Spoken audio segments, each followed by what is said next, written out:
How did you hack TikTok, bro? What is the code? I went up against Mr. Beast last year at the Kids' Choice Awards. Oh, you could make a video like, I'm buying Spencer egg TikTok. How much is it? Here's also 10 Lamborghinis, and I'm over here crying because he bought my TikTok. If someone wants to buy your TikTok, how much is it? I'd sell my TikTok probably for like, I posted like 5 times a day, and I'm like, yeah, next one. Artists, usually they would record stuff and then check back if they want to release it. But you would just release every idea, right? That wasn't the best representation of what I can do as a beatboxer. I think we even talked about that because you were giving advice for me. I made a YouTube video. Oh no, you did it, Madox. I got roasted by so many beatboxers. Really? Beatbox Bros. Yo, what's up, my current Fiji Beatbox? Welcome back to another episode with the Beatbox Bros, B-Art and Madox. Today we have part 2 of the Spencer X interview. But before we get into the topics, what we're going to talk about with him, B-Art, how you doing? I'm good, bro. What's up? Good to be back. Yeah. Last episode was crazy. Intense week, huh? Intense week. Well, actually, it was a very chill week. But I did get to work with an improv comedy group called Boom Chicago. That's and dope. they actually did some work with beatboxers because they're original from Chicago. But they worked with Kayla Milady. That's for dope. instance. But was it like a coincidence or they wanted to work? I did like a Dutch. Yeah, it's a super coincidence because I did I just bought a ticket for like months ago. I bought a ticket for the Dutch Daily Show. Yeah, we have a daily show. It's really good. I bought tickets. I went there and I just posted on Instagram. Yo, see you there with my account, and I have like this check mark. So like the company that makes this program, they saw it and they told the guy hosting the Dutch Daily Show. And so there was like, they had to do some retakes at the end of the show. And they said like, okay, I need to talk to someone, but I heard there is a beatboxer in the audience. I was like, oh no. It's like, I was like, yeah, that's me. It's like, yeah, oh, you're the beatbox champion. Cool. Come up here. Here's a microphone. Beatbox for these folks. No. And so I did a beatbox thing. It's not on the air, so it's like completely just for the audience that was there at that moment. Just a hype. So I beatboxed for them, and in the audience was someone from Boom Chicago. And Boom Chicago.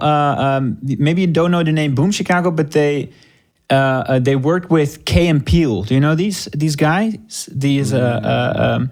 They have like their own sketch show. It's really famous. They also made these horror. Like one of them made these horror movies, like Us. Do you know Us, the movie? It's like a horror movie. I'm sorry, bro. And they have this very famous sketch show. And I put a picture Yeah, in the I know chat. the guy on the left. Yeah, so I think one of them or both of them were part of this group. Anyways. That's dope. How about you? How was your week? You did a TV show. Yeah. It was for a kids channel in Germany. It's actually the biggest kids channel in Germany. It's called Kika. Just to flex. Yeah. No, the biggest kids channel. I'm not sure if it's the biggest kids show, but the show is called Die Beste Klasse Deutschlands. So it's kind of a game show where schools are battling each other. Yeah. And whoever wins is the best school in Germany. Nice. Yeah, or the smartest or whatever. Did your school win? No. So what I was doing there was I did a quick performance. And then I prepared a cover song, and they had to guess what's the cover song. What was it? What's the song? It was Bad Guy from Billie Eilish. Yeah. I was sending them like 5 songs that I wanted to do, and I was like, no, this one you can't perform on a kids show. This one you can't perform on a kids show. This one is maybe too hard. And I was like, wow, all of the recommendations they didn't want to do. And then they sent me Bad Guy. I was like, yeah, whatever. Okay, let's do that. The thing was like, I was not a big fan of this idea, but I was like, okay, whatever. Maybe the people will like it. And I think I was performing it quite okay. And then the host was asking a kid. The classes were sitting behind like 2 of the like class leaders, right? There was like 2 kids on the buzzer, and behind them the rest of the class. And the host was asking one of the kids on the buzzer like, I heard you're actually a drummer, so you're experienced with music. How did you like the performance of Madox? And he was like, yeah, it was quite okay. And then he was like, why? Okay, why just okay? He was like, yeah, I hate Billie Eilish. And it was so funny because I was like, you can't even be mad because he was like 12 years old, you know? So a little child. Exactly. He was just honest. He might even didn't think about consequences like, oh, this is gonna be on TV and this might throw a big bad picture on Madox. It's just like, he's just honest. It's nice. It was not bad about the beatbox. Yeah. It was just true. Nice. Anyways, so today we have the second part of Spencer X. Part 2. Compared to last time, I guess it's gonna be a bit more uplifting. It basically will start with the story how Spencer X stopped battling, or why Spencer X stopped battling. Because for some people of you who might forgot or didn't even know, Spencer X was battling back in the days, and he even won a battle against Napalm. It was in the early days when Napalm was still a rookie. Yeah, this is gonna be interesting, I think. And I think the most interesting stuff is about what he said about how you can make money with TikTok and how you can make money with music in general. I think it's really interesting. Yes, so this is gonna be like after that, like he will talk about his career. He actually didn't start on TikTok, but he started on YouTube. Yeah, we're spoiling too much, but it's a super interesting talk. I think it's gonna be really interesting for everyone who's like a beatboxer, who invests a lot of time into beatboxing and wants to get professional. If you think like, okay, I mainly want to focus on social media, I think Spencer X's story can be quite interesting for you. So I would say, let's get into the interview. Wow. Beatbox Bros. Yo, bro, what's up, man? Yo, what up, Madox and BR? What's good, man? And I was looking it up just before this episode. It still says like 17th on the list of biggest TikTokers. Is that true? Is that still? Yeah, I'm gonna be honest with you. I mean, you guys have kind of seen it throughout the entire journey. Like, I never really expected for it to get like that far. Like, my goal was to just be someone that could make a living. I didn't think that it was going to be like, I'm like top 20 in the world on the application, which is on the wild for me. Platform. And what's even, I mean, it's a little crazier too, because I don't post like I was before. And truly to me, like, it's not that I don't care, but like, I'm looking at it like if I wanted to be number one in the world, I would just do so much more for it. But like, truly, like, it doesn't matter so much to me, but it's crazy for me to think of almost, you know?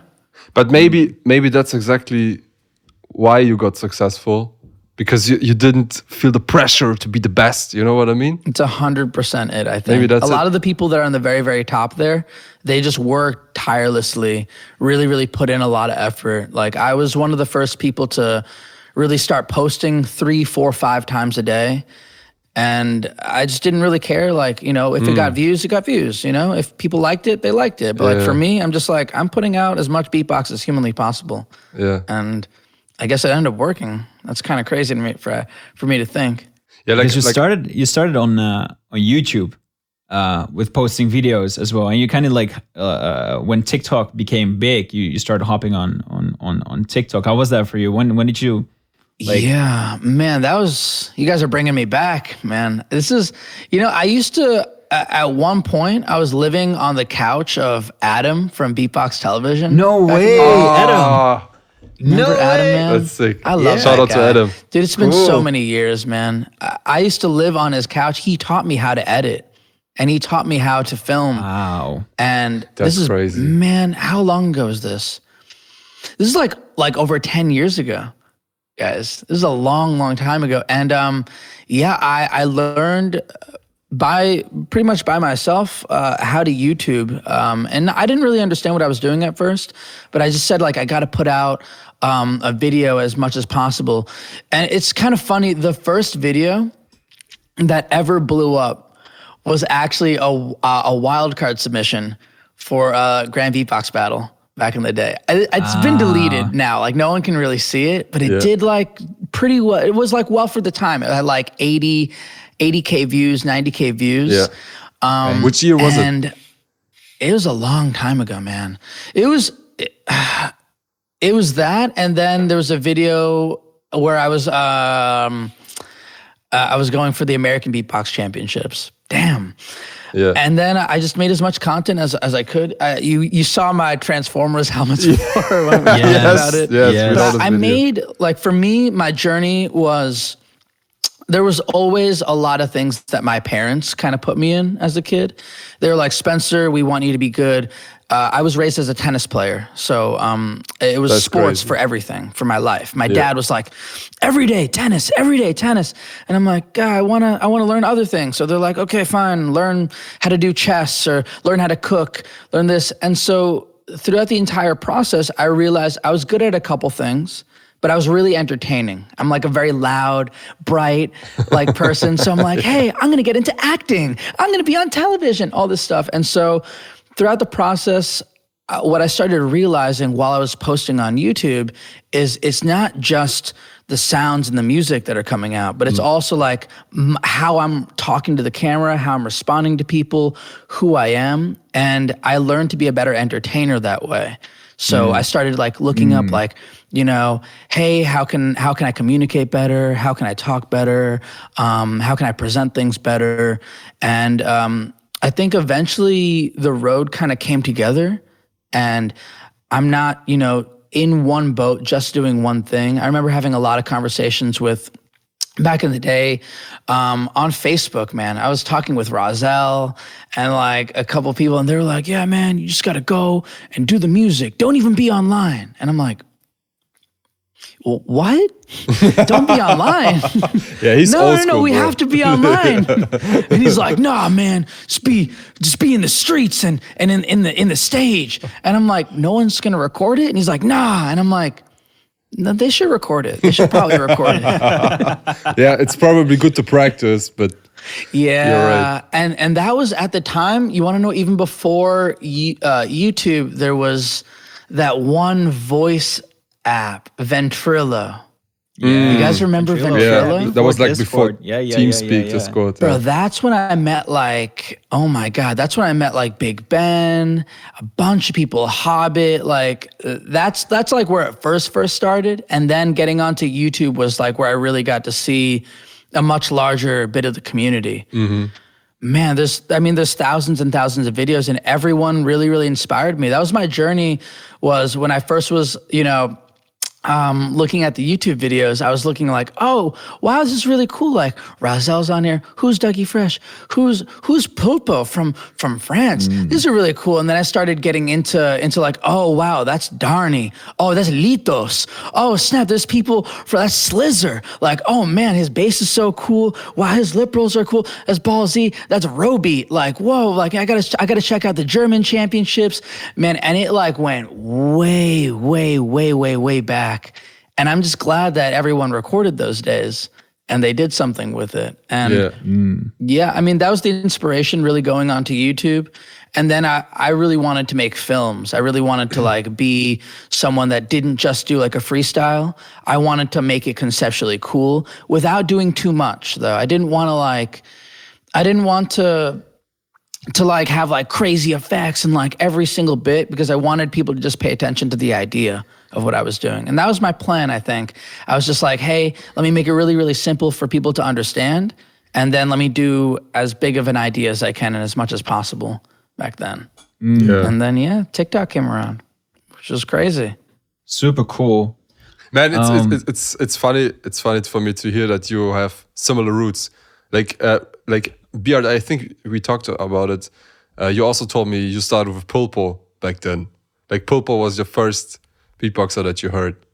No, I think it might have been Poolpo, but I think it was. Bro, it was you Daishi. said okay. No, we did no, an I think interview. We did an interview. It was for Did I say Swissbeatbox. It was 5 years ago. And in the interview, I asked you, how did you start beatboxing? And you said with Poolpo. Also, my memory is really bad, so Bro, I got you on tape, man. I do think it was Daichi though. Daichi, oh my God. Yes. Wow, and Hikakin too? I think Daichi was later, when no? Hikakin was with Ariana Grande, I'm like, all right, guys, I'm leaving. I'm getting out of here. This is crazy. That was crazy. Yeah, and Hikakin now is like a really, really famous TV host in Japan. Huge. Like he created like several YouTubes, like 5 YouTube channels. Yeah. And he's doing like unboxing, eating reviews, like comedy. Yeah. He has like his own, like, he's like a TV personality for everything. Yeah, exactly. That's amazing for him. I'm happy. He just does lifestyle stuff and still works. He doesn't even need to beatbox anymore. That's amazing. Yeah. Wow. Jesus. That's the thing. Like if you're this successful with what you do, you can do anything.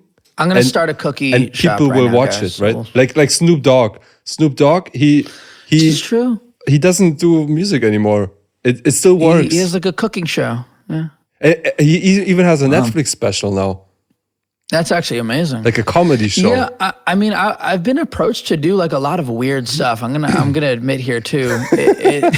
Sometimes it doesn't have anything to do with beatboxing. They're like, "Hey, man, let's start like a food truck." I'm like, "Okay." Am I beatbox? No, I'm just gonna sell food. I'm like, "Okay, this makes no sense to me." Yeah. But I mean, it's amazing to see, and I guess you guys, you do bring up like a very interesting point. When you get big enough on a platform or on anything, you know, expanding is very, very important, and it's very interesting to see what choices. Because like, who would have known that, you know, Snoop Dogg has a cookbook? You know? Like, Yeah. What? Yeah, exactly. Or who would think that Snoop Dogg can do stand-up comedy?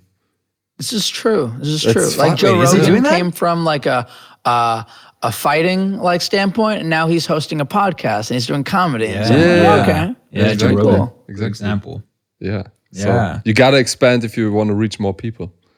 100%. We should get some people in the comments. What companies do you think I should make? What type of stuff? Maybe I'll collaborate with some beatboxers on it too. It'd be really cool. I saw you started to do something else already. There's a couple. Oh, What's up with Gaming. Fortnite? Yeah. Yeah, I'm in competitive Fortnite. Actually, this past weekend, I had one of the top players in the world. He was over. We were playing. And Sick. I mean, Ooh. for me, I just think it's one of like the funnest games. It's one of the best games. You guys know that there's something called Beatbox Radio on Fortnite? There's a radio station called Beatbox Radio No. on Fortnite. Oh, wow. Yeah. So that's like my goal in it is like to be really great at the game, and then to see if I'm able to have like, you know, a position there, and then hopefully like bring out more beatboxing from around the world, make it like a little global collaboration. It'd be really, really cool.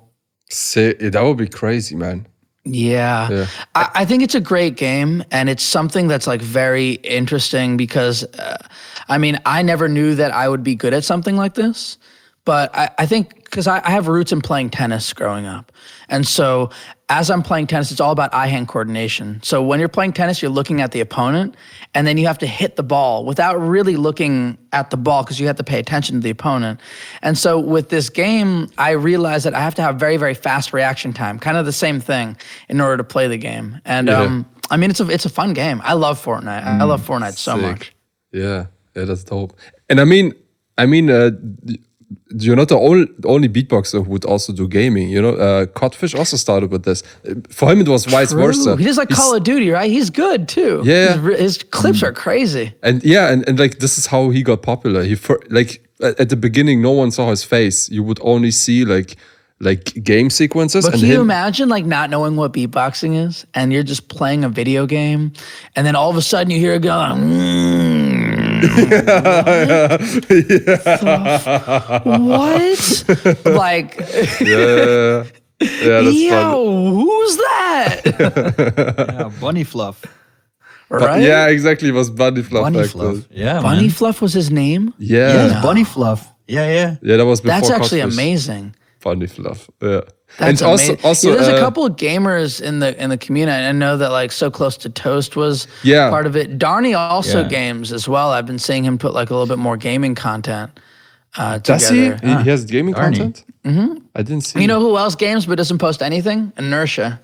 Yeah, but I Inertia mean, also games. in general, he's not so active. Like he goes to He's competitions. not active on social. I talked to him about this like a year or so ago. Man, if he was active, bro, that guy's inspirational. I love that. I'm gonna give him a text or a call. Yeah, and like the thing with Inertia is also, I think he does stuff people outside of the community would also dig.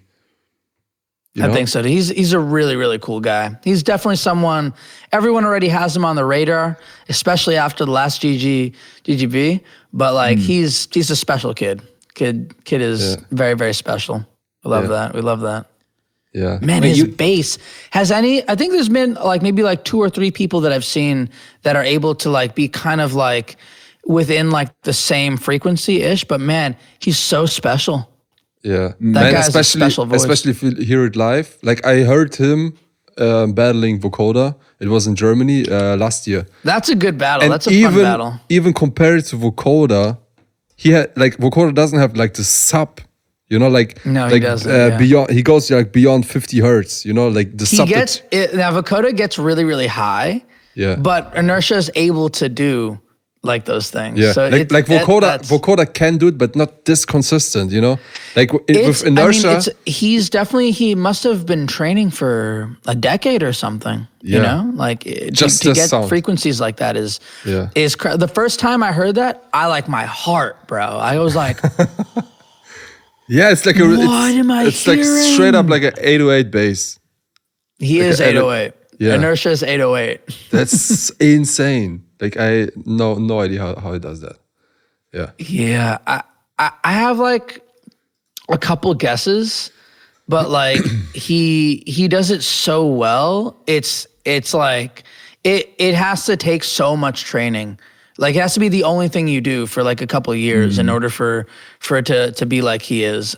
I'm proud of him for developing it so much and for influencing the community so well. Yeah. And also like I think now that he started singing, like this is such a sick contrast to this, right? He started singing. Yeah, because he has the lows and now he's able to add his melodies and then vocals to it. Yeah. It's so cool. Yeah. It really I think it's gonna be a very, very big big difference between like artists like Shogo, like Inertia, that are able to have like, you know, this consistent melody on top of like their beat. But there's also like, you know, people, and we could say like, you know, even with you, B-Art, that can like rap and like do other like things that are vocal. Cause like, if you think about it, like within the music world as a spectrum, as a whole spectrum, not every singer has to sound like Ariana Grande, right? Like every singer in the world, like she can hit whistle note like, like what? Like, but does The Weeknd need to do that? No. Does Jay-Z need to do that? No. Does Mariah? Everyone has like their own like, you know, subcategory and stuff. But I think it's very, very important for, you know, the development of that particular one for there to be beatboxers. Shogo, come on guys. It's indisputable. Like that guy, man, the talent is oozing from his pores, man. This man is swimming in his talent. And it's like, really, he's like a whole concept. Also his looks, his videos, you know. His double voice is so cool. Yeah. I love that. Yeah, that's true. I can't do it at all. I'm not even try, bro. Someone wants to teach me, hit me in the DMs. I also have no clue how to do that. But even besides the tricks that he does, like his composition, like everything about it's so different than what we know from the beatbox scene.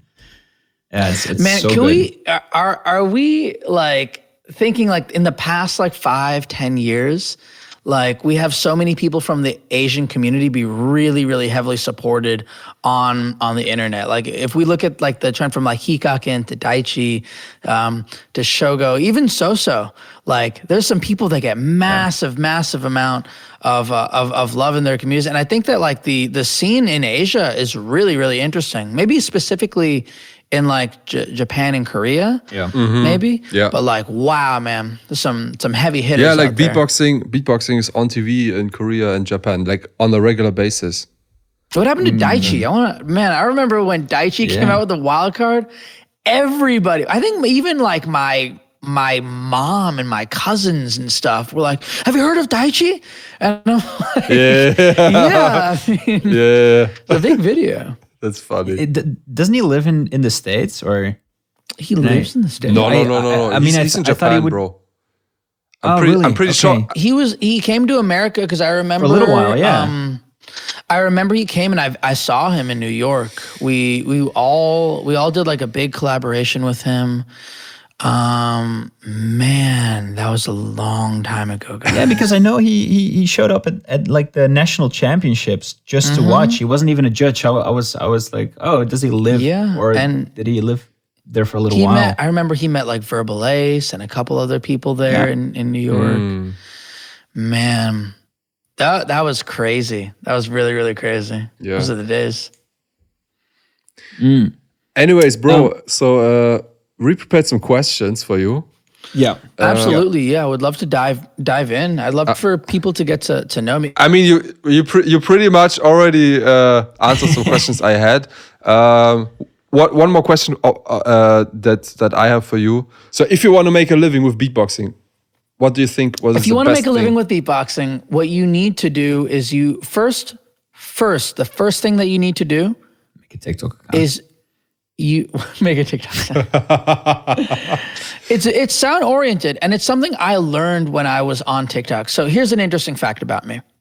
I am the #1 original sound creator on TikTok. I'm not just the #1 beatboxer, but I have made the most videos with unique sounds that don't come from any other things that I've pulled in. I haven't sampled, whatever it may be. Like, I have put the most work in by clicking record or by having an original audio upload and then making content from that. It's over 1,300 videos, I believe, which is a lot of content. What that means, however, because I'm the original sound creator, it means that I own the IP of the content, which means I own the digital rights of my voice within the content. So because I own all of these rights within my content, it means that if someone were to take my most viral clip and they post it on YouTube or they post it on Facebook or they post it on their website and they're like, yo, this beatboxer, this, whatever it may be, a company's like, hey, we want to sell water. Let's put Spencer's water beatbox and have it playing in the background. It means that they have to pay me.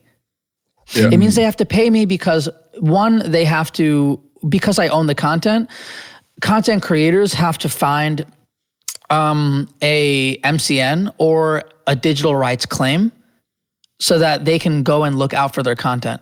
And they can go and say, hey, we saw that this video got 200K, 150K, 300K.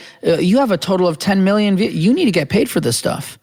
And so they go to these pages and they start taking the claims from them, from their CPM, from how YouTube would be spent. Now, if you want to become successful on anything with beatboxing, one, you need to own your rights. So you have to own your content, and then you have to distribute your content on places that are able to monetize too. So YouTube is a big avenue for most creators. A very, very big avenue because one, you can just post videos and then YouTube will split a share with you. Now, if you're on YouTube and you also collaborate with an MCN or someone that's able to do claims, you are then able to not only make money from your channel, but you're able to make money from other channels that are able to post your content and place it. The problem with beatboxing in particular, because from all of that, you get really popular, you make money on your YouTube, on TikTok, you get all this stuff. And then in big instances, people will buy out your content for the future. So like if you have a channel, like you heard of like Mr. Beast, someone's like, hey, I want to buy your YouTube for, I think it was like $1 billion or something like that. And he said like, I want to have 10 billion. Yeah, exactly. So that's a reality for someone that's like on the level that I am. Like people are like, hey, I want to buy out your social media for the next 2 years. Okay, if someone wants to buy your TikTok, how much is it? Nah, man, that's bad, bro. That's a lot of money, man. Yeah, how much is it? What would you say? I'd sell my TikTok probably for like, realistically? Yeah, realistically. Don't play it down. Real numbers. Probably like in between like $12-15 million, maybe. 12 to 15 million. Well, then we have a surprise for you because we have a check of $15 million. We wanted to give you 20, but 15 It's is yours, fine, guys. bro. Yeah. I'm out of the TikTok game. You guys are the most followed beatboxer on TikTok. No, so the thing is, you completely rebrand it, Beatbox Bros. Beatbox Bros. No. We want to buy it, but you still make content for it. We employ you. To be honest, if someone were to buy it from me, I'd still make content with them because I want beatboxing to do well. There was also the thing with Mr. Beast. Like they would that guy's crazy. Buy his YouTube channel, but he would still make the content, of course, because like he what's is crazy the about value. Mr. Beast? I went up against Mr. Beast last year at the Kids' Choice Awards. Really? Oh, yeah. It was me, Mr. Beast, Ninja, and then a kid creator that was really, really good. But of course, Mr. Beast wins. That's crazy. The bro could pay to buy me, man. Like, like he could buy my TikTok. He could make a video like, I'm buying Spencer X YouTube TikTok. How much is it? 12 to 15 million? I don't care. He is 20. I made that yesterday, accidentally. Keep the rest. Keep the rest. Buy a Lamborghini for, please. Yeah, he's like, here's also 10 Lamborghinis, and I'm over here crying because he bought my TikTok. Oh, the mystery box. What is this? It's pure gold. Every microphone in the world. Like, no, man. It's too much, bro. It's too much, man. He also bought your family. Like, what? Like, no, man. It's crazy, man. Like, how... I still don't get it. Like, of course, he makes a lot of views, but still... Like the amount of money he spends on like the. So he repurposes, and we're gonna get into. So I wanna get into how to make, and then why beatboxers aren't making right now. Yeah. Okay. It's a very big conversation. Let's stick to the topic. Yeah. It's a little scary. All right. So he makes that much money because one, he owns all the IP for it. He has a lot of people that are supporting him. Obviously, if he's fixing 10,000 people, curing them of blindness. There's a hospital behind it as well. There's people that are behind this. He's a different type of beast, literally, because he puts in all his money back into his videos and he'll stop at nothing to make, whatever it may be. So he owns his content, he monetizes his content, he has brands and stuff like that, yada, yada, what it may be. These are all things that anyone on top of social media should be looking at. So owning your content, distributing your content. Then once you're at a certain point, brands will reach out to you. It doesn't matter how small the brand is, doesn't matter how big the brand is. They'll always have something. Here's another thing, beatboxers out there. Every brand, every company, they have money. Don't think they don't have money because they say they don't have money or something. Yeah. Every company has money. It's how you position yourself and market yourself and talk about yourself in this negotiation. It's all negotiation. As soon as they talk to you, what I recommend for everyone is you need some sort of representation. I don't care if it's your brother. I don't care if it's your uncle. I don't care if it's your best friend or your worst friend. Someone talks about you. You cannot negotiate for yourself. You negotiate for yourself. Bro, we literally, when was it? 3 weeks ago, Bart? We had a negotiation with a company. I don't want to say the name because they didn't sign it yet. Yeah? We're gonna say the name if they sign, but we mentioned the price, etc. But we did the negotiation ourselves. That's the problem, bro. And sometimes it works. So like 1 out of 100 deals, you'll get the deal that you want. Yeah, but the problem is if you do it yourself, you're not like, yo, I'm this big. I'm 3 times German champ. I have 150K on YouTube. I'm the greatest beatboxer in Germany. If you say this, it sounds so arrogant, right? But exactly, because someone says you want someone else to be the bad guy in the situation. Yeah. Okay, that's like, I'm gonna say one thing about we need $10,000. We talked about otherwise Litos Madox today. cannot perform today. Yeah. Sorry, Madox has a very special voice. So every time that he speaks, it's $10 for you. So what Litos said to me one time, and this was like maybe 8 years ago. He says, I have a separate email who is supposedly my manager. I don't have a manager, but it's a different email, and I would just start write them It's so smart. And some of the biggest artists in the world have done this, where they're like, okay, I'm gonna get you on the phone with my manager. Oh, hello. Yeah, it's Spencer X's manager, Robert. No way. So, and That's crazy. but then you can talk more, you can demand more without having to say like, yeah, I'm the best beatboxer in the world. Blah, blah, blah. I made the most views, the most things. Like, you already know. It's like, okay, well. Yeah, and the sick thing is, if you have the manager, you as an artist can be like, shut up, bro. It's not that. And he's like, yes, it is, bro. Look at this video. Look at how much views. I was like, okay, man. Maybe. And also in the negotiation process, the manager can come back and say, hey, the manager, you can say to yourself like, hey, okay, so they offered $500 or something. Yeah. And then you can say, on the second phone call, like, hey, so I spoke to Spencer X. We can't do it for 500. We need at least 2,500. Yeah. And so the companies will all of a sudden say like, oh crap, now we're negotiating with the manager. The manager has experience in talking to other brands. You have to be, I don't recommend this for everybody in the world if you're pretending to be a manager, but you gotta be professional.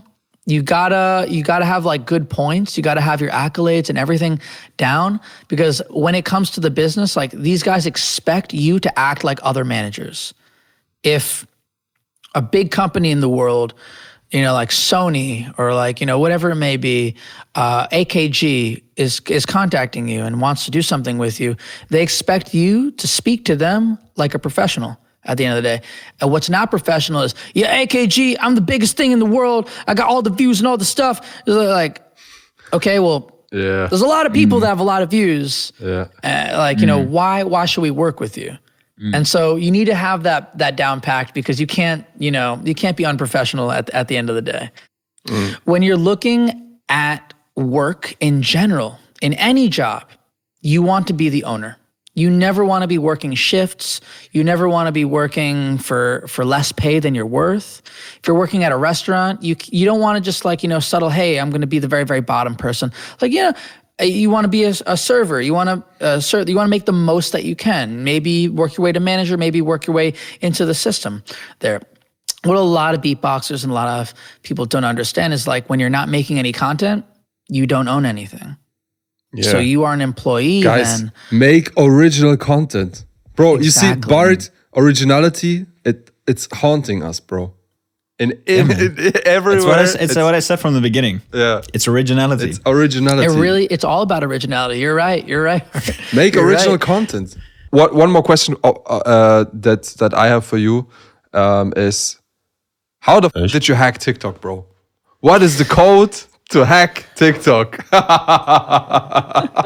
What's your secret? I'm cheating, bro. What's the secret sauce? Like if you need to teach someone like me. You want to know what's really funny? When I first got on TikTok, not that I didn't believe it was going to work, not that I didn't know it was going to work, but I was at a point where I was posting every single day on Instagram for like maybe a year and a half. Mm-hmm. And I then was also posting once a week on YouTube for like almost 2 years. And in my head, I was like, man, social media is tough. Mm-hmm. It's hard to get your first 100,000 anything on social media. Yeah. And, congrats. Like I saw the YouTube plaque BR, these are big accomplishments. These are big accomplishments, especially for where we come from. Most people, when you're growing up, when you're talking to them, they're like, beatboxing. Okay, sure. But do they think it's going to amount to something like a singer could do, a dance, like all these people that are already in the industry can do? Like, it was a tough concept for me to come to terms with, because when I first saw TikTok, it was Musical.ly, right? And I posted like 3 videos on Musical.ly. I got maybe a total of like 1,500, 2,000 views or something. Yeah. And I'm like, man, if TikTok's the same, this is going to be weird, But what I ended up figuring out with TikTok, I didn't figure out anything, honestly. I said to myself, okay, I have posted so much content already on all the other platforms. I need to do something different here. And so I literally just wrote down on a list, I'm like, okay, here's all the beats that I like. I'm gonna post everything as quickly as possible, as much as possible. And I said I'm gonna post one a day for the next 365 days, which was a year. Awesome. Right? That's crazy. It's a lot. It's a lot of videos, you know? Yeah. And so as I'm posting these videos, maybe like a week in, I get a video that's going viral. And it's me drinking water though.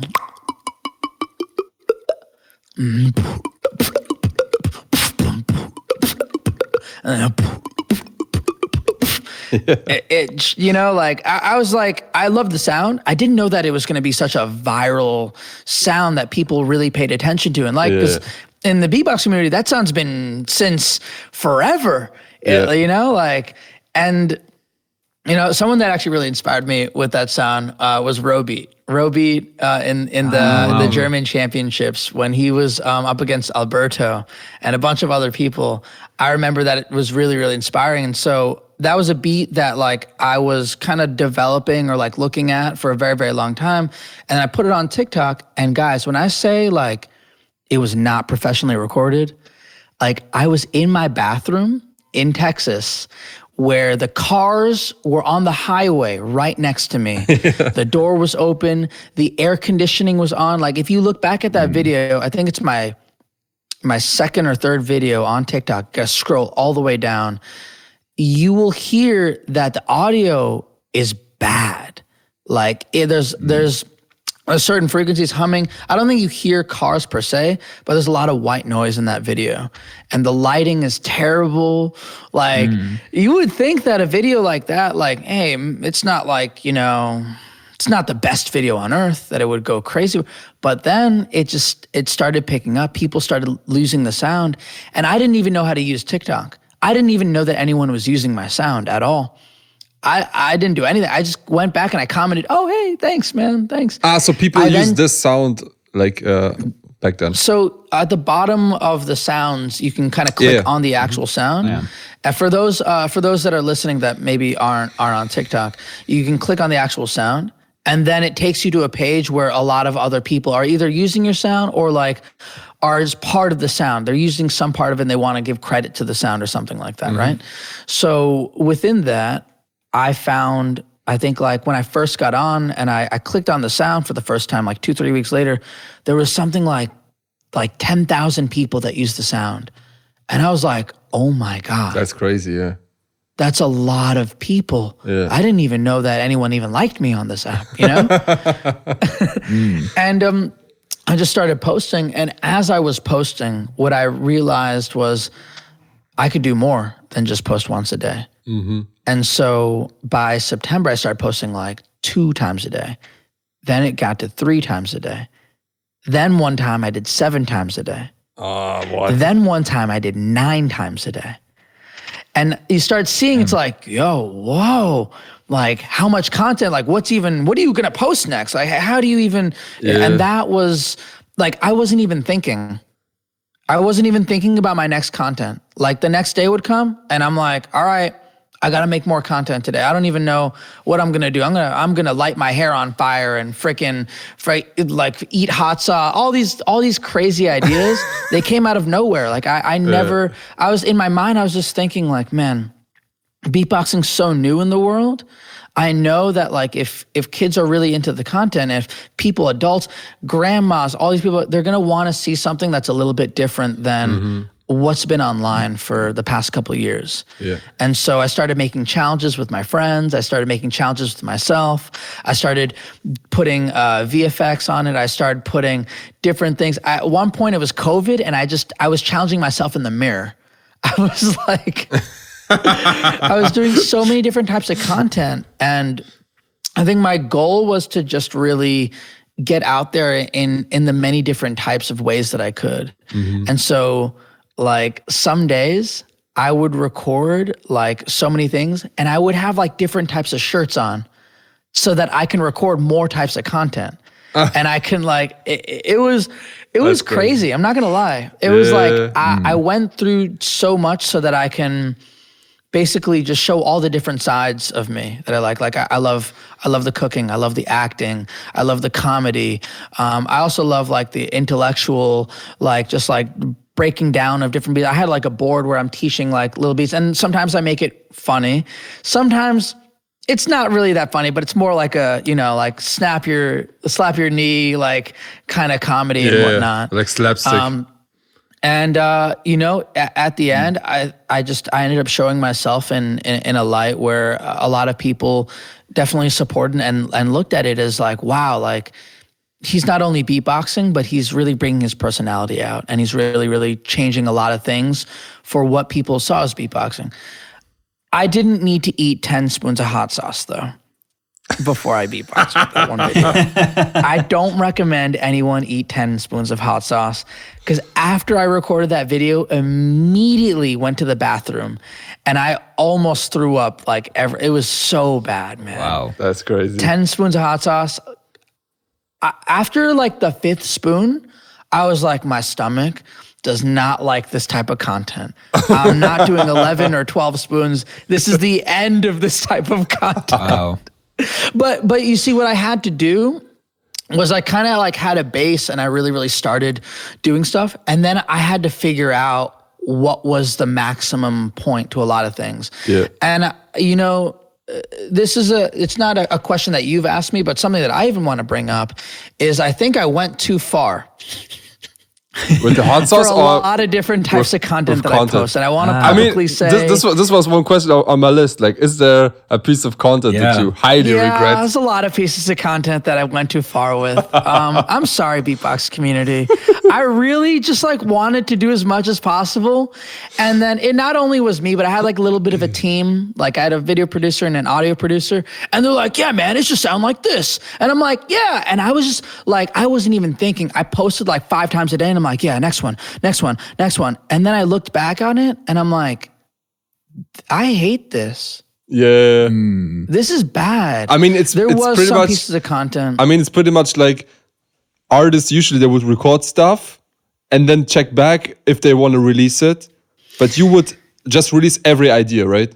I have 1,400 videos online that I made myself. Yeah. And I think after a certain point, you're right. Like usually, and it's because usually artists don't have that much content that they're able to really kind of say, okay, well, did this do well? For me, I was on such a roll that I was like, I need to post as much as possible. I need to do as much as I can. And then at a certain point, it actually ended up making me sad. It ended up like making me like think about what I was doing, and I'm like, wow, like that wasn't the best representation of what I can do as a beatboxer. Mm-hmm. That wasn't the most entertaining. That wasn't the best way to get the idea across. And like, yeah, like I do wish there was like, some sort of like, formal apology that I made at the time. Beatboxers, I'm very, very sorry for every single thing that you've heard within the past year. But I will say, like, out of the 1,400 videos, it was maybe like 20, 30 videos in total that were like not great at all. Mm-hmm. And I will say, yeah, it is a large piece of it, but I don't want to hyper focus on that. I will say, yes, the main issue with it was definitely 100% how it was produced. It was the amount of reverb. It was just the amount of things that we were putting into it. It was how we were sectioning off the sounds, because a lot of it was automated. It didn't feel naturally beatboxed anymore. And my idea was like, hey, maybe we can make it super produced, but still keep it like it was just like me recording it. Mm-hmm. And at the end of the day, it just didn't really like, I'm looking back at the video and I'm looking at it and I'm looking at it and I'm like, for someone that's just starting to beatbox or looking at it just like with fresh eyes, they're going to say like, that's not possible. And that doesn't really sound, even though the sounds were made by me, even though we spent way too long. And I think we even spent a long time on those audios more than just the natural audios. And it's just not worth it, guys. It's just not worth it. And that's my advice to any beatboxer that's also starting out. Like, don't do too much and like be very, very easy with your content and transparent. It's funny you mentioned this right now because me and B-Art, we were forced to experiment with this because last year there was a competition. It's called BBU, Yeah. And it's kind of like a music video battle. So you battle That's with dope. music videos, but you. I think I saw that. There was like, I think I saw like, wait, that's why there was so many freaking music videos out. Yeah. Yeah. That was the point. And like Dan Bro, was the I was one like, who was yo, smashed. everyone's making music videos right now. Like, the hell is going Yeah, on? that was like the point where it started. And me and How Björn, how did that go? By the way, man, for me, it was really amazing because it showed the community how well beatboxing I mean, you're can the sound. original freaking video producer, man. yeah, bro. And for me, it was always a pain in the ass that, like, with wildcard, like GBB wildcards, there's so many rules, so many restrictions. You know, you can't properly mix it. You can't automate sound and stuff like that. I was like, I want to get to this level where you treat your beatboxing like a musical piece. You can't. Now, how do you guys authenticate something like that within like a wildcard submission? Because some people can just like record a little bit and then they fix their sound, and then all of a sudden you're like, oh man, that was crazy, and you're like, I think this is like you have to find the sweet spot where it still sounds natural, but it's not. You know what I mean? Like, it's absolutely overproduced, but it still sounds natural. Like, to find the sweet spot, I think this takes a really long time, but it's worth it. Like, for me, I think we even talked about that because you were giving advice for me. I made a YouTube video. Spencer, don't do it all fully automated. Let's take like 1 or 2 cents. Please don't do it, Spencer. And I remember that's the kind of the time where I stopped, or I was like, I'm gonna put less of this. Oh no, you did it, Madox. It was funny because like this video also went viral back then. Like, it made 2.5 million views or something on YouTube. Oh my God, like, guys, I was like trying to copy what you did and then try to explain, like, okay, this is what I think you could improve on. I got roasted by so many beatboxers. Really? Yeah, I remember the river on video. My page, and it's just like, and I'm like, oh, man, the animal song, Do like, and I'm like, okay, all right, guys, it's not bad. Like, I mean, okay, so I feel sorry if I caused. Don't feel sorry. Don't feel sorry. Problems. Like, at the end of the day, my intention was to teach people that what you do is the right path. But and you've been a good person, Madox. Like, within my life, like, I know that I don't know you personally as well as a lot of people in the community. I've always looked up to every single person that has done well within the community and as a voice for other people. And you've never like said anything bad towards me. You were always a very, very good person. And you said to me, like, hey man, it's because I care about you. And that was really, really important to me because that was a moment in my life where, like, I knew, like, I wanted to make a switch and I wanted to be more authentic. And so I did cut out that type of content.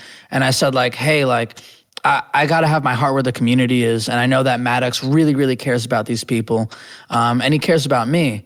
I want to say thank you for that entire, road, because it really led up to where we are now. Like, I definitely needed to hear something like that from you. There's a lot of people that are young within the community that were like, yeah, man, you're ass, bro. You suck. And I'm like, man, like, this isn't really how we should be talking to each other in general. Like, you can tell me if you don't like something, but like, it's not going to make me feel like I'm going to do anything else if it's just constant. And there was a couple people where I had a conversation with them and they were like, oh, I didn't know that I was speaking like this, or that like, it's something that I needed to really look at, like, within how I approach people. Because if they're comfortable about talking to someone like me about that's in the community, it means that on a professional level, they'll still speak to people that are professionals in that way too, if they don't agree or get what they want and whatnot. And I just think that it's a very, very good skill to be able to articulate and talk about what you want, and how you think it's going to be and what you think is good without demanding or saying it's bad in general. Yeah. And you did a great job, man. I'm happy that we had a conversation before, man. It really hit my heart, bro. Yeah, it's interesting. Me and Björn in the previous podcast we were talking about if you're in this position, you're watching a piece of content and you were like, man, I hate this, or it sucks. Or I definitely could understand a lot of the.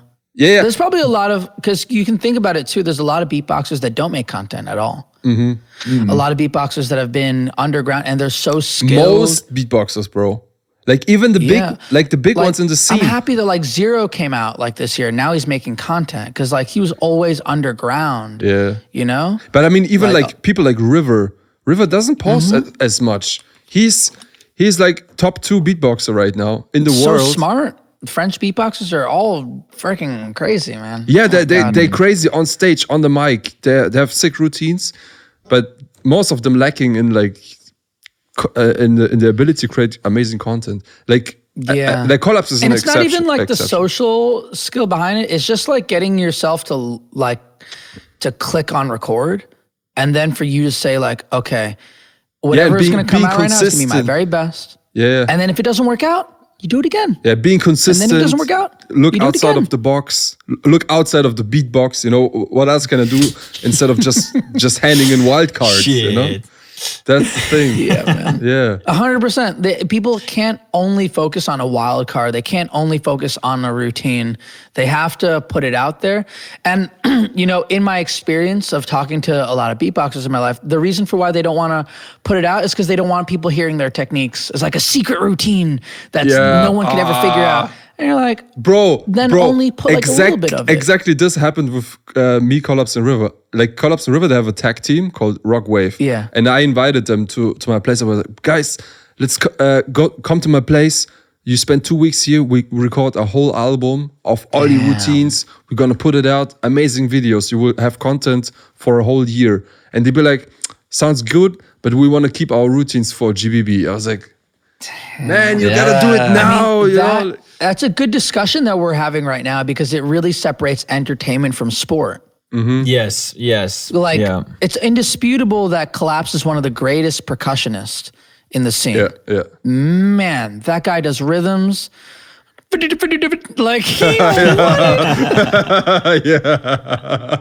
he's amazing, bro. No one can repeat that. That's crazy. No. Yeah, but then at the same time, like I was producing his album. Like we basically took all of his GBB routines and made an album out of it. But the thing he released those too, right? I remember seeing something. Yeah. Like we made a video for like each track, and everything's on Spotify, YouTube now. But that's amazing. I'm proud of him. But you can, but also like for me, the thing is like you can hear that this was created for a battle, not as a musical piece for people to enjoy, right? And I mean, it's tough, man. That's a tough. Yeah. Like, and I think this is a problem for a lot of beatboxers. I also see this for River. Like whenever he tries to compose something, like he spent some time at my place. We were recording stuff, and we tried to come up with a new routine. And while he was trying to write it, I was like, bro, this melody is amazing. The lyrics are cool, stuff like that. Let's record it. And he was like, yeah, but I have to add some new sounds to it. I don't know what to add yet, you know? And I was like, bro. It's weird. Now, that's a weird conversation because like I get it. They don't want people to just straight up copy their routine, but they shouldn't think about it like that because when you think about music. And also, the problem is with every routine, with every new video they put out, they want to show a new sound, you know, something that people jump over. They can't really, like, if you think about, we're gonna take Ariana Grande because she's like the greatest singer, like, you know, like if we think about Ariana Grande making a song, she can't always think, okay, and now I have to put the highest note in the world that no one can do. Yeah, exactly. Like, what? Yeah. Who's gonna sing your song? Yeah. Nobody can sing your song anymore. For the next song, I have to have a range of 10 octaves. I have to go really. Get a machine that's like punching their throat. Like, bro, you don't need to go that crazy. Like the biggest songs in the world have been some of the most simplest things. Yeah. Mary Had a Little Lamb, Happy Birthday, Twinkle Twinkle Little Star. All of these songs are very easy. My favorite example for this is Charlie Puth. Like he has so few instruments. There's just a few instruments. Sometimes it's just the drums on the chorus, you know. And he's not even like exaggerating his voice. It's just a whisper voice, but it sounds It's very, very simple. It's sick. Again, it's so tough because I feel like it's in their own mind and in their head where they think like, not that they're not good enough, but they think that other people will, one, not think that they're good because they didn't do a special sound or it's not as complex. Yeah. Or they think that like they can do better and they will only put out something that's very, very unique and complex. When at the end of the day, if we want people to beatbox, if we want people to learn beatboxing more, it has to be like a little bit more, you know. More pop, less jazz.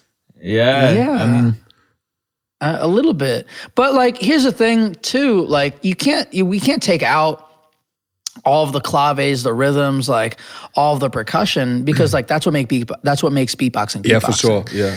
I just don't think it should be the entire idea. It has to be like, nobody can do anything that I do. Every single bar is going to be unique. I'm going to put a new bass in every single bar, and then now nobody can do my routine, bro. That's why I love that you did the thing, because I teach at schools. And all the kids, even though if they don't know beatboxing, or at least of course they do, but they're like, oh, I know the video of the, and they're like, oh no, you can do that, you can do it. I'm like, yeah, man, I can do that. You're crazy. Yeah, so they always know you, which is great. You, so they always have like some connection to beatbox. Can you imagine if it was a crazy? Yeah. Mom, like, wouldn't that be popular? I can't do this, Mom. I'm scared. Yeah. And bro, this is the thing where I have give props to you back. Lots of people. Maybe lots of people in the community don't like your TikTok content, but what you did for the community is you brought so many new faces into the scene. So many people saw your beatboxing, and because of you, they discovered everyone else. But it was you they started with watching, and that's I have to give you big props for this, bro. Damn. You know, so many people started beatboxing just because of you, and it's crazy. Thank you, guys. So often, I hear this so often when I ask people from the new generation, like, how did you start beatboxing? They straight up be like, yeah, I saw Spencer X. That's crazy to me, man. Yeah. I think you have no idea how many people started beatboxing because of you. It's insane. Don't, honestly. It was like COVID in the United States and like no one really went out. Like I have people that like recognize me on the street, and the worst time was when I was at like our theme park and I had people chase me. Really? Crazy, bro. I mean, like 20 people knew who I was and they were like, yeah, let's go to the same ride. And I'm like, no. I was with my girlfriend at the time and I'm like, let us like live. Yeah. I mean, you were like so crazy. I did some research. Like I saw you were like placed number 7 in 2020, like top 7. Yeah, biggest I was in the top TikTokers. 10. I think I'm still in like the top 20, 25 on the application. Yeah, right now that's crazy. But 2020, man. you were I like never knew that 7. it was going to get this big. Honestly, yeah, like crazy. I really just wanted to make as much a little bit of it was like a chip on my shoulder being like, I'm going to show them all, man. I'm going to do it. Yeah. Like, everyone who didn't believe in me. That's my story. Like and I'm sure we'll dive a little bit deeper into it, but man, I think the reason for why even my success became what it was is because I was put in a very difficult position, like within the community, and I had to kind of figure things out on my own. And then once it started happening, it was like a very like, wow, like this is what you can do if you believe in yourself. Like Naruto almost. Like, you know, like I was like, wow, I did it. Like, you know, I was able to overcome a lot of the obstacles that were in my way. Yeah. And in the process, making 1,300 videos, 1,400 videos by myself is a journey. And I was really able to, I guess, influence a lot of people along the way. I'm happy that I was able to. I want people to know the power of beatboxing, the power of their voice. Yeah. So it's important. It's amazing. Like, you know, like for me in B-Art, it was Poolpo. B-Art. Yeah, you said. Yeah, Poolpo. it was Poolpo. Yeah. You know, Yeah. like you are. It was Poolpo. You're the Poolpo Poolpo's the greatest. of the newest generation. You know, that's the thing.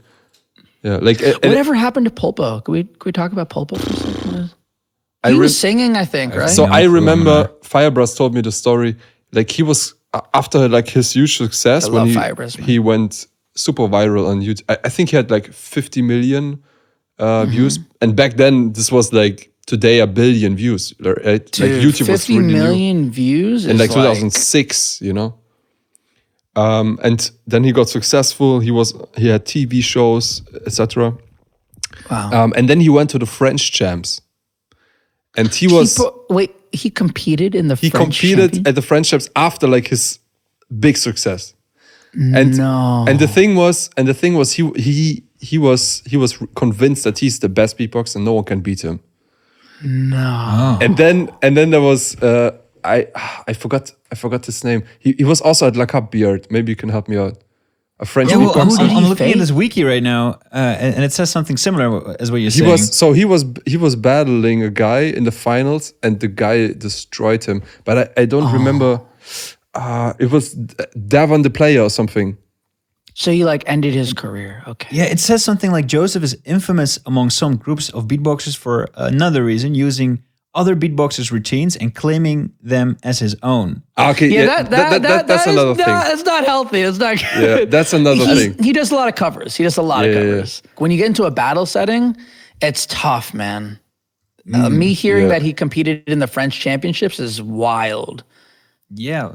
Because the level of talent in the French championships like is crazy. If you're not like Alexino or like freaking like is the Biriwam or any of them, like you got to be on top of. Yeah, you have to be good. Did you compete in the American champs? I did. Well? I actually competed in two championships here in America. Do you know what years? The first one was the American Beatbox Championships, and I faced Chris Solis, NYC Beatbox in 2012, 2012, and I was ranked like top 12 in America at the time. That was a tough battle, man. I didn't do as well as I could have, but it was a very, very memorable experience for me because that was my first like real battle experience. Mm-hmm. And then I was like, no, I gotta train, man.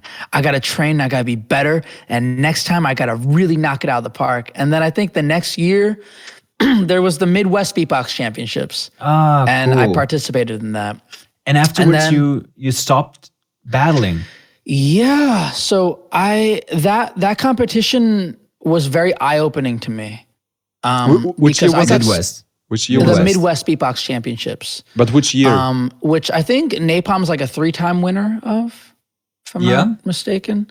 So I actually beat Napalm in the first one. Oh, let's go. In 2013, this is just 2013. I beat Napalm, and it was a good battle, but it was very clear that he was really just finding his roots. Mm-hmm. But he was a battler from the start, man. Like the way he looked at me, but that was one of the most intense. It was probably more intense than my battle with Amit.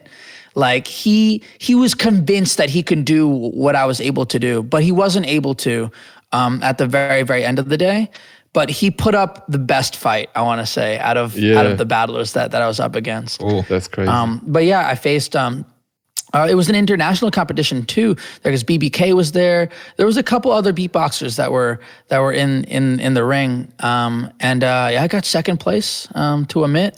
Oh wow! And GG's, hats off to everybody in the community there. Yeah. You're saying it was eye opening because that was the last one.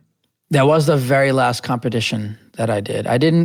I never did a wild card. I never did an audition ever again. Man, that's a tough conversation to have too, because not a lot of people really like understand my past like that or really understand it in general. But without me like, going into specifics or like any names or something, it was a very like the most toxic like situation that I saw after that battle. Like a lot of people that were part of the event, that I didn't get my prize, I didn't get paid, I didn't get anything from it. and I was like a little confused. I was like, what's going on? And then people that were organizing the event and people that were part of the event, not everybody. Some people were very, very great people, but a lot of like the main people were like very, very, very, you can tell it was like very political. Like, oh, we're gonna choose this person. We're like, we like this person more, obviously. And there was a lot of the people that were competitors that were like whispering in people's ears, like, yeah, you should do this if you're against this person, or do this. And it just like felt very like, whoa, man, like, could we just have like a normal freaking battle where we're all against each other? And at the very, very end of the day, man, there was so much trash talking. There was so much like, it wasn't even trash talking. It was like people clearly didn't care about other people. Like there was a party that was after the competition. And I just remember like I was walking to people that I thought like I was close to, like friend-wise, right? And they were pretty much like, nah, man, not you. And they just drove off in a car. And I'm like, what? Didn't I get second place in this competition? Like, what am I, garbage or something? That's crazy. Like, and it like, to me, it was the last straw. I was like, there's no way that this is the community that I'm living in right now. There's no way that I got second place in this competition that I trained for the past 2 years. Like, and then this is how I'm being treated. And it wasn't even like I wasn't treated good, like, you know, screw it. It was more like I was seeing how everyone was treating and talking to each other. And I wasn't public about it, but I told some people that were around me, I'm like, yeah, I'm not gonna be doing any more competitions. Like, I really wanna focus on the content and doing different things. And you guys can focus on the competition, but like, I'll be there, but I'm not gonna be fully supporting it. And once I said that I wasn't gonna fully support it, man, dude, I wanna say like 90% of the people that I talked to, like just about face, they looked the other way and they said, if you're not gonna support the battling, then we're not gonna support you as a whole. And that was tough for me to feel because like I love, man, and to this day, like bro, I've watched every single national competition ever. Like except for the last wild cards. I have not watched, I will admit to that. I have not watched all of them. I've watched a couple of them. There's a lot of new faces that are really, really great. But I have always stayed in tune with every single competition, man. And I've loved every single part of culture. You guys are all heroes to me. And it broke my heart, man, that a lot of people that I really looked up to didn't mess with me as much as I was hoping to. Like in my heart, I was like, one day I'll earn the respect of them and we can all do stuff together. And it was really saddening for me because I almost felt like I wasn't part of it. And like it was a club that people didn't really care. Like they were like, it doesn't matter if you're there or not. It doesn't matter, like, you know, what's happening. And at the time I was in an a cappella group. I was busking on the streets of New York. I was doing as much as I can. I was part of a breakdance crew. I was in a band. Like I was doing a lot of things on the side where I thought to myself, this is good for beatbox culture. This is really, really, this is going to be influential. It's going to be great. And I didn't get any of the love and support from people where I thought like, hey, I'd at least like a hi. Man, I'd at least like for you to say, hey man, like, what's going on? How are you? And for years, bro, for years, when I say years, I mean like there's some beatboxers that I haven't spoken to in 10 years, bro. In 10 years that they swore they were one of my best friends when we first started. That's crazy. It hurt, man. It hurt a lot because you can, even speaking to me now, like you can kind of get a gist of my character. Like, bro, I don't care to talk about anybody, or I'm just like a happy-go-lucky type of person. And like, I do feel like a little bit like that was targeted, but at the same time, it allowed me to say, Spencer, like, wake up, man. If they're not going to support you, you need to support yourself. The crazy thing for me is that this sounds like a thing that happens in America way often than in Europe. And I don't know why. Because you're not the only person. Very, very true. You're not the only person. Like, I remember Mark Martin bro, he got destroyed after winning American champs. yeah. You remember this? Yes. Like, To Trung like Bao. I was there to Guy has a record. big chin. He's a very, very strong chin. I was there to record the videos for the American champs, and we published it on Swissbeatbox. Swissbeatbox lost like 10K subscribers after Mark he Martin lost winning subscribers? How? What happened? because people disagreed with Mark the Martin decision. as champion. Yeah. I do remember that. That was crazy. And till Oh this my day, God. bro, till this day, people making jokes. I don't even remember. It was 2016, 17. It's like 5-6 years ago. People still hating on him. And the thing is, like, he didn't brag. He didn't do anything. He just went to the battle, was competing, tried his very best, and won.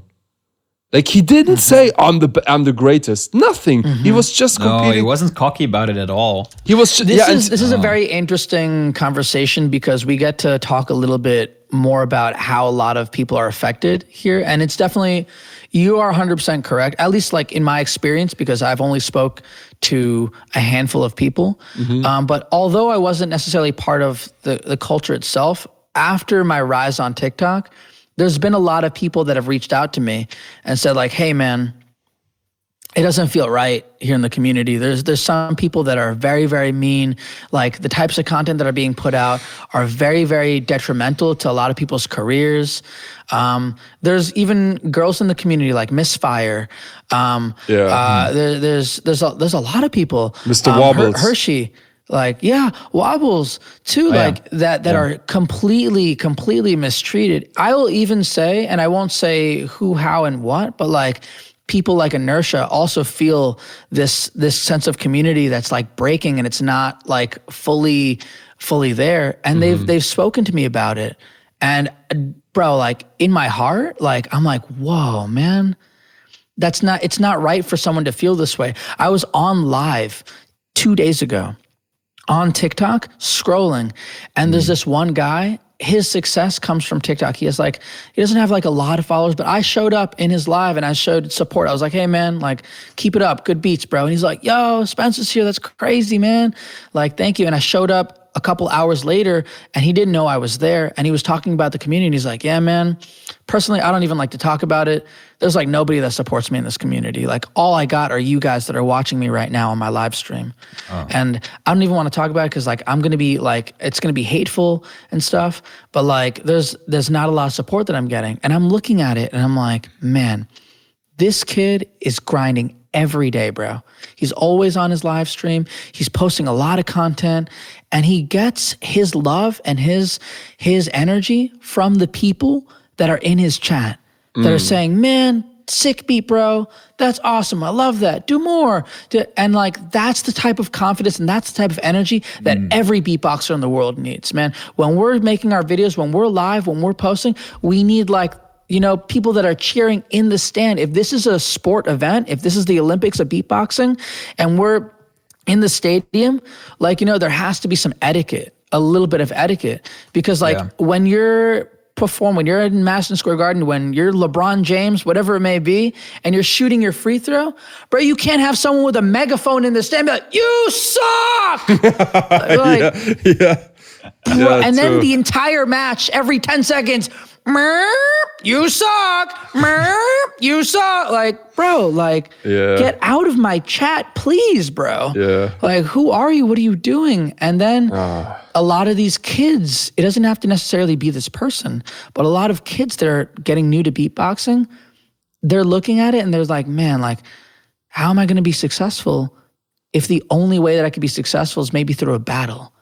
Like, then I have to train for 10 years so that I can, it's not as possible for them to think that it's going to be a way in a profession if it's gatekept, like, hey, the only way that you're going to be great is you literally have to be the LeBron James of the inward bass technique. Like, no, man, like, and even then,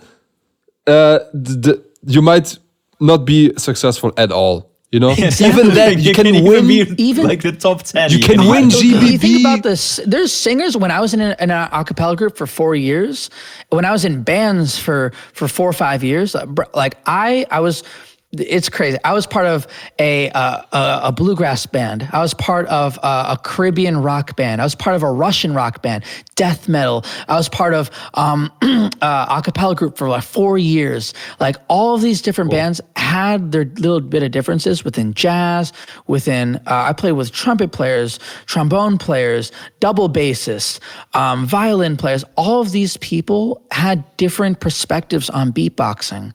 And what I saw at the very, very end of the day is, man, there are some people that are born with inexplicable talent where they will touch an instrument like a piano or a flute or anything, and you will hear things. You will hear every Beethoven symphony, every pop song ever, and they're going back and forth, mixing it from Beethoven to pop, to culture, to freestyling, all this stuff. And they have no job. Yeah. They are performing at a cafe for $10 a night. Yeah. And there's not a way for them because they can't afford the camera. They can't afford the system. They can't do all the things where social media, a phone can change their life. Mm-hmm. It can change their life completely. Them just sitting in their living room, playing their instrument, and them doing it 100 times can change their entire life. And it's a bigger discussion I know you guys wanted to talk about, was like, what are the avenues of success? What are like, the different ways? A lot of people that are so talented within music, what I saw within a cappella, bro, there are some singers that can sing laps around Adele, Ariana, Ed Sheeran, all these people, because it's the only thing that they do, and they're just naturally talented about it, man. When you hear it, you're like, wow, man, that's what a planet sounds like. Yeah. And like yet no one knows this person. Yeah. But no one, and respectfully, perhaps no one will. Yeah. Unfortunately. Yeah, and this is like, the same thing happens in the scene, right? You go to a battle, you win, you're successful in this scene, but yet it doesn't mean that you get a job. Like, for example, me, I won German champs 3 times in a row. I never got booked a single. No, I'm crying, bro. No. I never got booked a single time for being German champ. Whenever people call me to book me, they'd be like, "Yo, we saw your YouTube. It's cool." Or "We saw your Instagram. That's dope." And then I'm getting into a conversation, and then they'll be like, "Yeah, what could we mention to promote you?" I'm like, "Yeah, maybe you can say I'm the 3 times German champion." They were, "Oh, really?" And I'm like, "Wait, you didn't even know? You calling me? You were rich?" They were like, don't even know a single thing about you. But the thing is, they saw, okay, he has 150K on YouTube. He has a decent Instagram following. That's why they call me. They're not calling me for my championships. I didn't get a single gig. That's like winning American Idol, or like, one of the. Imagine you win a Grammy and you're still broke as fish. Oh, you won 3 Grammys? No way, man. Yeah. So anyways, we don't have any money, but we could do. Exactly. Do you want exposure? I know you guys have money. No one cares. And this hurts so much, because for me, as you said, when I started, I was my big dream, I remember 2000, when was it, 2006 or 7, I saw like Row Beat and stuff like that, German champs, and I was like, bro, one day I want to be German champ.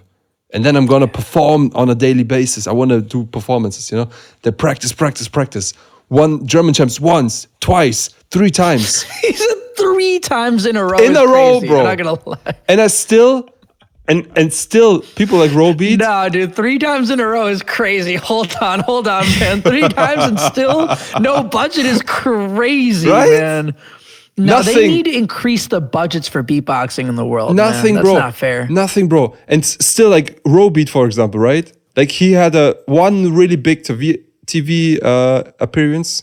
Like it was kind of like America's Got Talent, but for Germany. and he was like in the finals. Since then, this is like 12, 13 years ago. He still has like so many gigs. Sometimes I'm getting stuff from him, you know, like his manager calls me, yo, Robeat can't do this shit. Maybe you can do it, you know? But then I'm like the second choice, you know? Yeah. And I'm like, what? I'm the 3 times German champ, and I'm the second choice of Robeat, bro. You know? And this is the thing, you know? This is like, I have to realize, bro, it's not about it's not about defeating others in your craft. It's performing for a crowd and entertain them, right? That's it.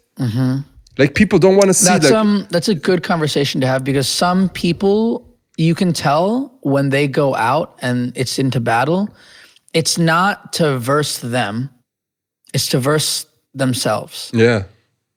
And you see this in a lot of battle, because some people are really good at battling other people. They're really, really good. Alexina is really good at battling other people. Yes. Right? Yeah. But you'll see the difference in like the performance of like Reeps. Reeps, he could care less if you're anywhere near him. Yeah. He's gonna do his techniques. He's gonna be very unique. And the same, they can do that. Like if they were to battle each other, I don't think they've battled yet, but like you can see that the difference, they're trying to do different types of techniques. Like Alexino might try and mess you up. He might taunt you. He might make you miss a beat or something. He might dance around you and stuff. Yeah. You know? Yeah. And Reeps might be like, you know, and like you can't do exactly what he's doing texture-wise because he originates these sounds, right? And so it's a conversation of like different types of skills that you can have, which is very interesting, because we, as a beatboxer, and I've had this discussion many, many times with a lot of people that are in the industry after, you know, I book maybe a certain job or a certain thing, and they're saying like, hey, beatboxing is not just music. Beatboxing is entertainment. And it's an interesting world because you're a musician, but you're also forced to be an entertainer at the same time. There's no in between, unless you are a robot, literally, and all you do is beatbox, or all you do is entertain and a little bit of beatbox, but then it's not the same. And that's what a lot of people have had a lot of trouble with. Once they've, you know, done their championships, once they've done extreme fame, you see it from people like Joel Turner. You see it with people like from Poolpo, like where they're like, okay, you won the championship, you won the world amazing. Now you're gonna sing. Maybe 5% beatboxing. Yeah. And you're like, what? Like, no, we need beatbox. We need all beatboxing in here. Otherwise, it doesn't work like you wanted it to at first. I think someone that's done an interesting job is Litos. Litos is interesting. Very, very interesting. Because he's like very popular in pop culture in Spain too, I think, right? Yes. I think so. Yeah. Like I remember, I think he has a YouTube channel now, and it's not about beatboxing at all, but it's really successful. Interesting. It's really successful. Do you see that as like as a thing that a lot of beatboxers do once they've had like a certain type of success? Like, people have different passions too. Because someone could be beatboxing, be really, really good at it, but they've always wanted to be a radio host or something, or so you know, something also, that's still in music, but maybe it's not the, you know. Do you remember Alberto? Yeah, I remember Alberto. He was a really successful Beatbox boy. He was a really successful YouTuber in Germany. He had like 2 million. He has a lot. I remember he has a lot of subscribers. Yeah. Yeah, but his origin was beatboxing, but then he started to do sketches, you know, stuff like that. A lot of sketches. Lifestyle, YouTube content and stuff like that. And this what was making him really successful, like for a bigger crowd, right? Like it was more accessible for a bigger crowd. And yeah, it's true, but not a lot of people have the opportunity for something like that. Like it's very, very rare. He's also like, he was like acting. He's a great entertainer. That's what a lot of beatboxers don't have. He seemed really, really funny.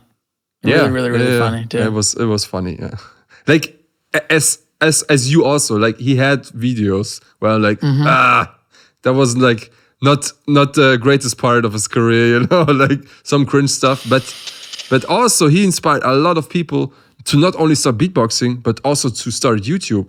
Like he was one of the first people in Germany who did YouTube as a career, you know? Like there's still a lot of people, like now really successful big YouTubers in Germany who say, Alberto was the person that inspired me starting YouTube.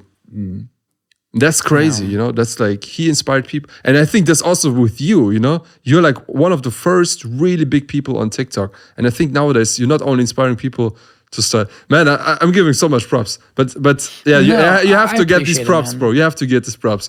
You're not only inspiring people to start beatboxing, but also to do TikTok. And you know what's also amazing? If a beatboxer wants to start TikTok, he can check your stuff and he can be like, okay, so I like this content and it's successful. Let's do this. This is cringe. I'm not gonna do that. You know, you showed everyone, okay, look what you all can do. I'm not gonna try and boost myself up right now, but any other beatboxer that's big on TikTok is slightly copying 90% of my ideas. Of course. Everyone is doing like the challenges and stuff. There was one of the we had some questions prepared, but this is going way too long. Yeah. But one of them was is there any beatboxer that is on the platform TikTok that you actually think does a pretty good job and has some really original and cool content? No, he doesn't. No, all copiers. To be fair, consistently, there's not anybody that is doing that. You know Jacob well from Korea? Jacob?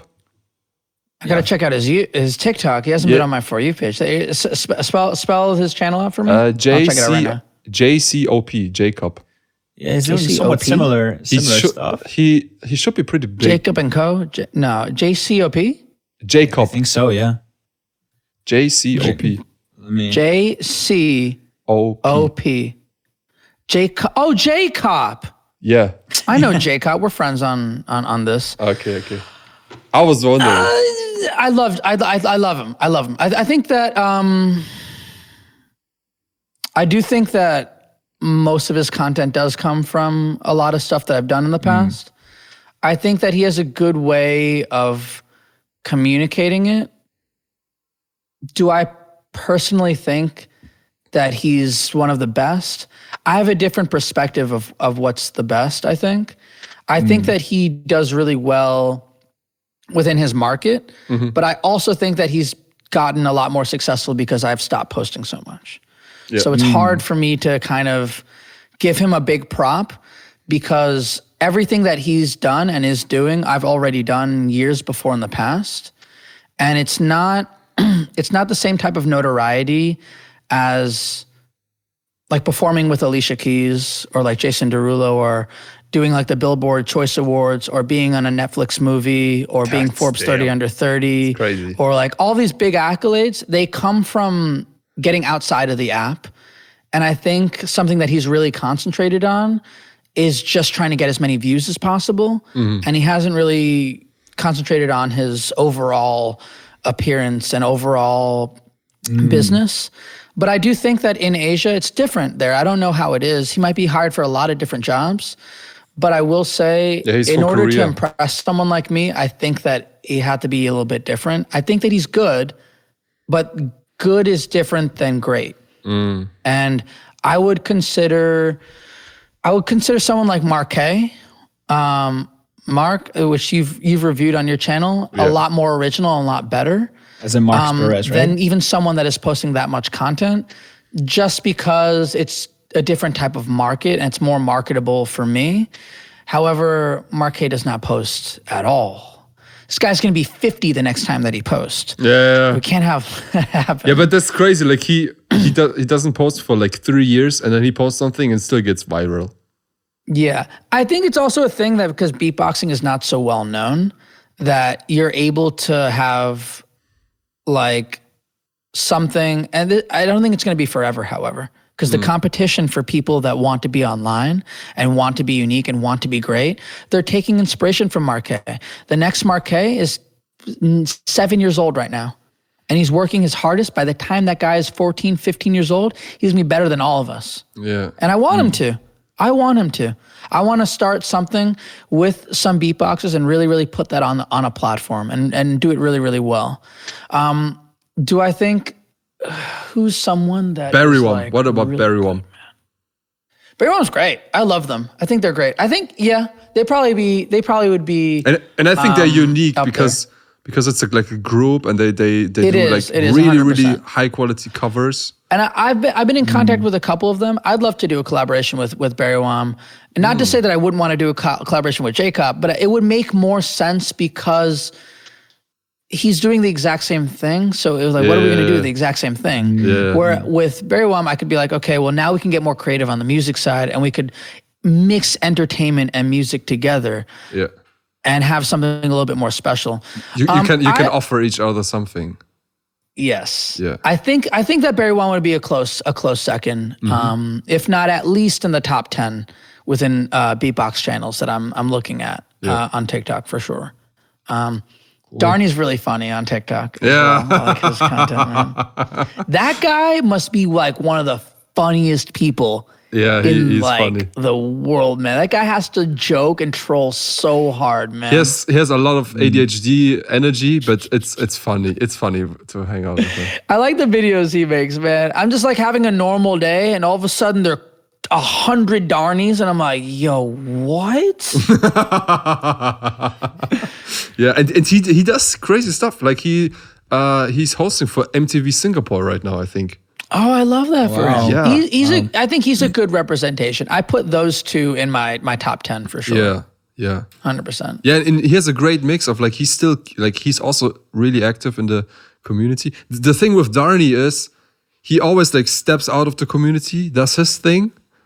Yeah. Then he comes by GBB saying hello, do a little bit of judging. I think that's cool though that he at least is part of it though, because there are some members of the community that I feel like they got like really, really big and they're not super active. Yeah. We talked about a lot. Maybe we can end with the wheel of spit and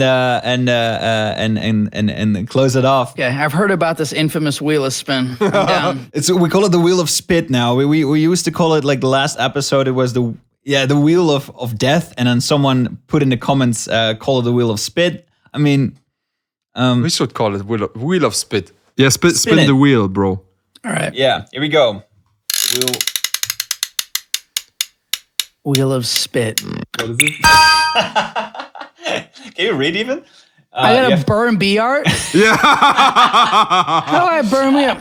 In 3, 2, 1, beatbox.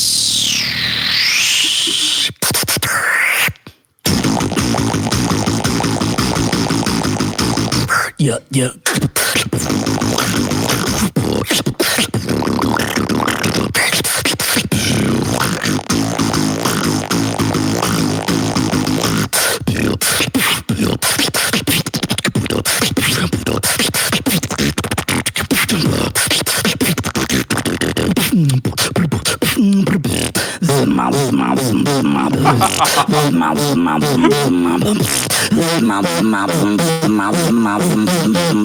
Let's go.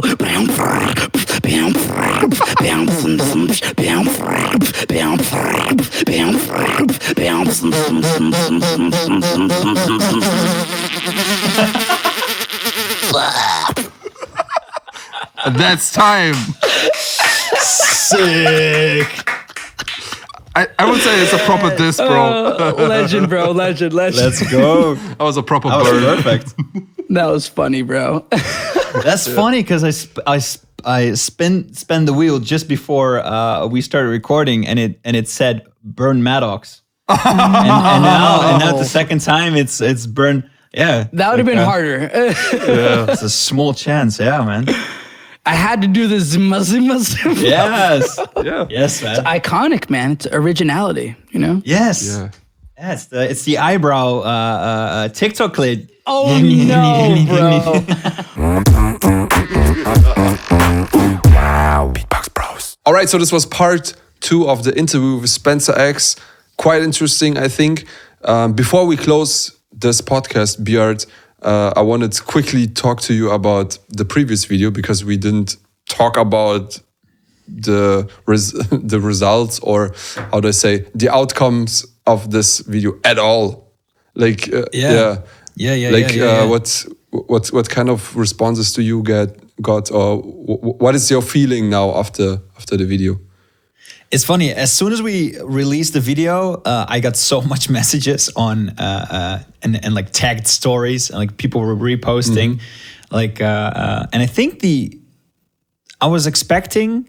It sounds strange, but I was expecting more hate from people that really like Swissbeatbox, but I actually saw mostly support by all the comments. I was reading comments. People shot messages. Obviously, not everyone agreed, but I think a lot of people were happy that we shared the story of Spencer X and you mainly. I didn't talk much the last episode, but that was because you guys had like some interesting takes and stories to tell, and I think the support is really amazing. Also, I want to say that obviously I saw a lot of people that are willing to tell their stories, and we're a podcast, we have guests on, so if you're someone that has a story that you want to say, like that connects with what we said in the part 1, then please message us and we can see who we can talk to for the upcoming podcast. So this is a podcast about, we want to share stories, we want to share transparency, and be transparent. So please message us if you have a story or something you want to share. Yeah, and not only artists, but also like members from Swissbeatbox. It doesn't matter if previous members are still members. Of course, I guess it's gonna be even more pressure if you're still a member of Swissbeatbox. But also, if there's someone from Swissbeatbox that wants to talk to us and talk this out, I'm also open for this, you know? Yeah, of course, yeah. My goal is not to light Swissbeatbox on fire, right? Like for me, this is still a big passion project for me. And it still hurts for me what happened with Swissbeatbox. Not only after my story, but I saw before Swissbeatbox already losing subscribers, losing trust, etc. So yeah, if there's a Swissbeatbox member that wants to talk to us and to discuss how change can be made, I'm also open for this. And also, I want to say this because after discussing with some people, after the video got released, one thing I want to mention is, like, most of the times when I said Swissbeatbox, like Swissbeatbox made this bad decision, made that bad decision, most of the times it's actually Pepuni that I was referring to. I'm saying this because it might came across for some people that I was trying to bash the entire company, or like the whole team. That's what I don't want to do. I didn't have experiences like this with any other Swissbeatbox member. Of course, sometimes we would get into an argument or something like this, but this is normal when you work together. But I didn't felt mistreated by any other Swissbeatbox member. So I want to make this really clear, one thing. And also another thing that I want to make clear is that in the podcast, like, I was stating some facts that I can back up. But we also did assumptions about numbers. So Spencer X would sometimes drop numbers like Swissbeatbox makes millions, billions of dollars. We don't know how much Swissbeatbox is making. So this is just assumptions. These assumptions are coming from based on what we see, how much views Swissbeatbox is making. You can pretty much calculate yourself by, like, okay, with the RPM, so like how much money does the channel make per 1,000 views? If the RPM is somewhere around $3 or $1.50 or whatever it is, and then you see, like, okay, they have 1.6 billion views. You can calculate yourself how much revenue Swissbeatbox made by this. Then also they had sponsors, etc., etc. Every number we will talk about is just an assumption. We actually don't know how much money Swissbeatbox was making.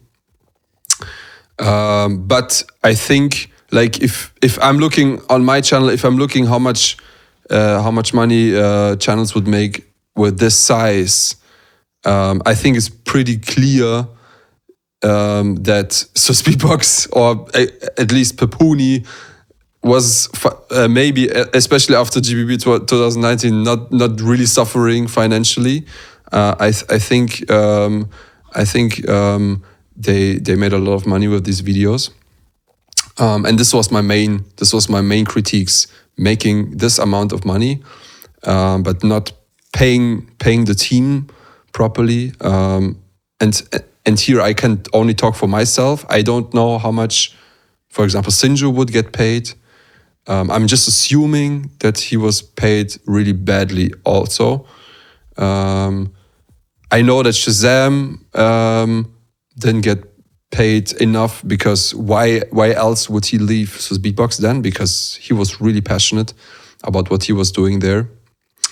And I also can't imagine that any of the other team members would make a proper income with what he was doing there. Yeah. So my question, so my question is then, like, okay, if like where does the money go to, right? Like they made a lot of money, but of course there's also lots of costs to run a channel like this. But what are the costs if everyone in the team is suffering? Yeah, and I don't want to assume too much. We know it's not millions; it's probably in the hundreds of thousands. Well, I mean, I think they should have made at least over 1 million with the YouTube income. Like, if you calculate, like they have 1.5 billion views, and even if they have a really low RPM of $1, so they get $1 for 1,000 views, it's still $1.5 million. You know? Okay. So I think it's at least over 1.5 million they made, and probably more, because I can't imagine they have just a RPM of $1. Because, for example, my channel was always in between $1.6 to $3, maybe something like that. Yeah. I think it would be interesting to speak to someone that has worked there or still works there. If they want to share their story, we'd love to have more insight. Yeah. So like we just don't just say numbers and then people are like, oh my God, that's crazy. We'd love to have the actual numbers. So yeah, I think that'd be great. Exactly. Like for me, it also would be interesting. Like if they didn't make as much money, then it's pretty clear they just did really, really bad business, you know? Like, with McDonald's. Yeah, I feel like with the McDonald's thing. Like it's just like, I can't, like, with such a huge event, how can you not make lots of money with sponsors? I just can't imagine like what happened there. So type Madox for president in the chat, so Madox can rise as the leader of the cult. No, don't do that. Yeah, so for me, like I said, for me important is that I want to feel safe in the community. I want to be able to go to any event without fearing people like Pepuni. That's it. Like, I can't go to GBB without thinking about that this person will treat me really badly. Of course, after this video, probably it's going to be even worse. But even before, as I said, GBB 2021, I got kicked out. I got treated like a piece of shit. And I just got a really, really cheap apology. And nothing happened afterwards. Like there could be at least be like, oh, but we're so sorry. Next time we're gonna treat you better. We're gonna invite you for GBB. Nothing, bro. Like, you know, there was not even like something like this. You know, like if I would do something like this by accident, I would try my really best to clear this case, right? And try to lift this person up again, so there's no bad feelings anymore. But there was nothing. Yeah. Sucks, man. Okay. Anyways, I think that's it. You wanna make the outro? Outro, guys. Thank you so much for watching. I think this episode was a lot happier than the last one, and I think there's a lot of content you can learn from. So if you enjoyed this, leave a like. Please subscribe because we are over 7,000 subscribers now. If you want to watch part 1, the spicy part 1, you can tap right here. And what did I want to say? Yeah, guys, enjoy your week, and we'll see you next Sunday.